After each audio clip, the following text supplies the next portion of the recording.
everyone, once again welcome back to my YouTube channel. How's you all? I hope you are doing great. So Manu Thakur this side. So आज हम last video को continue करेंगे. So last video में हमने shift 2 के कुछ questions को discuss करा था.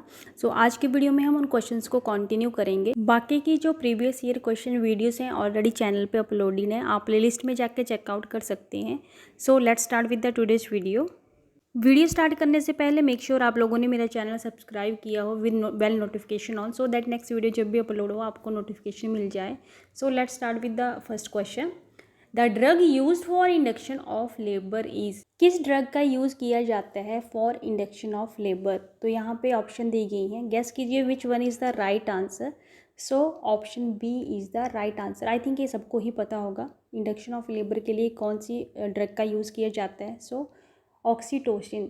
सो option B is the correct answer, that is oxytocin. देखिए ऑक्सीटोसिन हार्मोन जो है वो रिलीज होता है from the posterior pituitary gland. Okay, और इसका क्या यूज़ है? Oxytocin is a hormone that is use to induce labour और स्ट्रेंथन यूटेराइन कॉन्ट्रैक्शन और control bleeding after child birth. तो यूटेराइन कॉन्ट्रैक्शन के लिए ऑक्सीटोसिन को दिया जाता है, यूज़ किया जाता है. Oxytocin is also use to stimulate uterine contraction in a women with an incomplete और threaten miscarriage. So the main function जो है ऑक्सीटोसिन का, ऑक्सीटोसिन क्यों यूज़ किया जाता है? तो मेन जो इसका फंक्शन है that is involved in the induction of labour, uterine contraction during child birth and lactation after child birth. Clear it? Come to the next question. The fifth vital science is. तो यहाँ पे option दी गई हैं, mean arterial pressure, ABG analysis, SaO2, pain. So which one is the right answer? Guess कीजिए. आपने vital science तो सुना होगा, 4 वाइटल साइंस सुने हैं. फिफ्थ वाइटल साइन किसे बोला जाता है, किसे माना जाता है? तो यहाँ पे ऑप्शन दी गई हैं.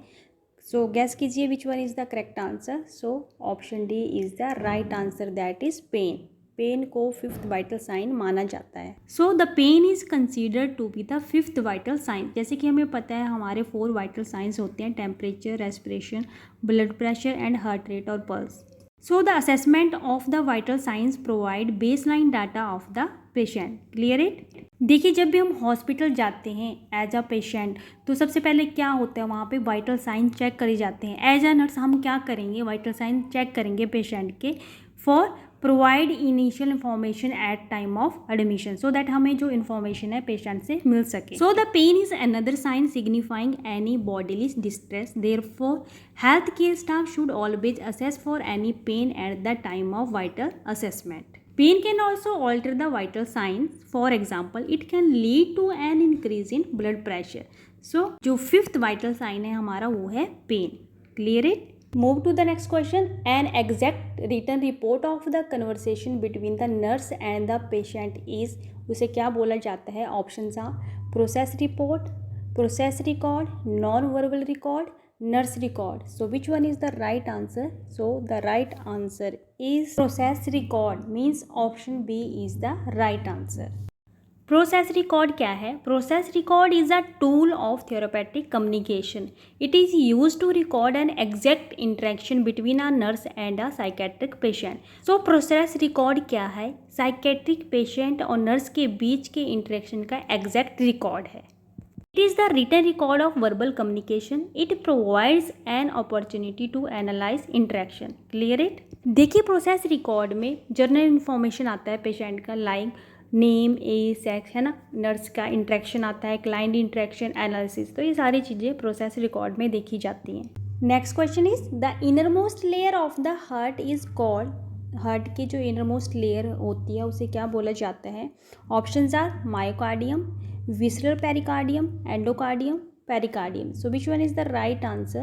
The right answer is option C, that is endocardium. Option C is the right answer. So the heart is made up of following 3 layers. 3 layers से heart बनता है, pericardium, myocardium and endocardium. Outermost layer है heart की वो है pericardium and innermost layer जो है heart का वो है endocardium. Clear it? Move to the next question.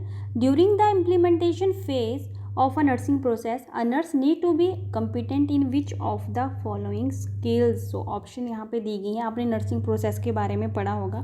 So options are cognitive skills, interpersonal skills, psychomotor skills, all of the above. So guess कीजिए which one is the right answer.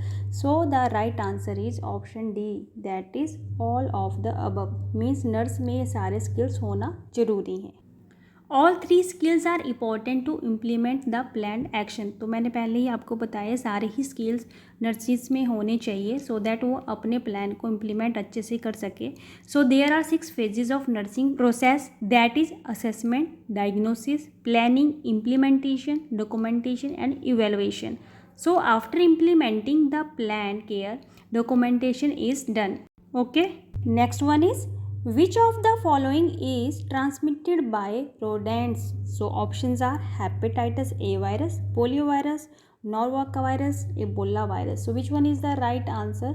So the right answer is option D, that is Ebola virus. So option D is the right answer. So what is Ebola virus? It is transmitted through coming in contact with infected rodents such as fruit bats. After that, the transmission is through direct contact amongst humans. So direct contact includes blood or body fluids, infected objects and sexual intercourse. और incubation period जो है इसका वो है 8 to 10 days.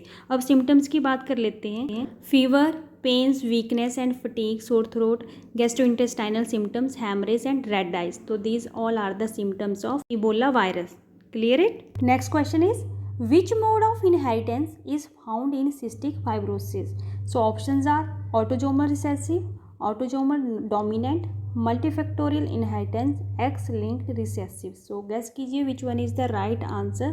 So the right answer is option A, that is autosomal recessive. Option A is the correct answer. Next question is, which is a perception disorder? नीचे दी गई option में से कौन सा एक डिसऑर्डर है जिसे परसेप्शन डिसऑर्डर कहा जाता है? Options are delusion, apathy, hallucination, obsession. So guess कीजिए which one is the right answer. So the right answer is option C, that is hallucination. Hallucination is the correct answer. Hallucination क्या होता है? Hallucination false sensory perception है without a real external stimulus. ठीक है, real में कोई चीज़ नहीं होती बट हमें ऐसा लगता है जो कुछ ना कुछ चीज़ हमारे साथ हो रही है, चाहे वो सुनने में हो चाहे वो देखने में हो। ठीक है, so hallucination are positive symptom of schizophrenia and a core symptom of साइकोसिस। सो यहाँ पे 5 टाइप्स के हेलुसिनेशन दिए गए हैं। First one is tactile, audio, gustatory, visual, olfactory. So जो ऑडियो हेलुसिनेशन है वो मोस्ट कॉमन टाइप है हेलुसिनेशन की, मतलब मोस्टली पेशेंट में ऑडियो जो हेलुसिनेशन है पाया जाता है। Okay, next question is, which is the most important drug in the treatment of organophosphorus poisoning? Organophosphorus poisoning के लिए जो मोस्ट इंपॉर्टेंट ड्रग है वो कौन सी है? ऑर्गेनोफॉस्फोर ट्रीटमेंट के लिए उसको यूज़ किया जाता है। सो यहाँ पे कुछ ऑप्शन दी गई हैं, इनको ध्यान से एक बार देख लेना। गैस कीजिए which one is the right answer. So the right answer is option D, that is atropine sulphate. Option D is the right answer. Next question is, the overall plan और blueprint for answering the research question is called.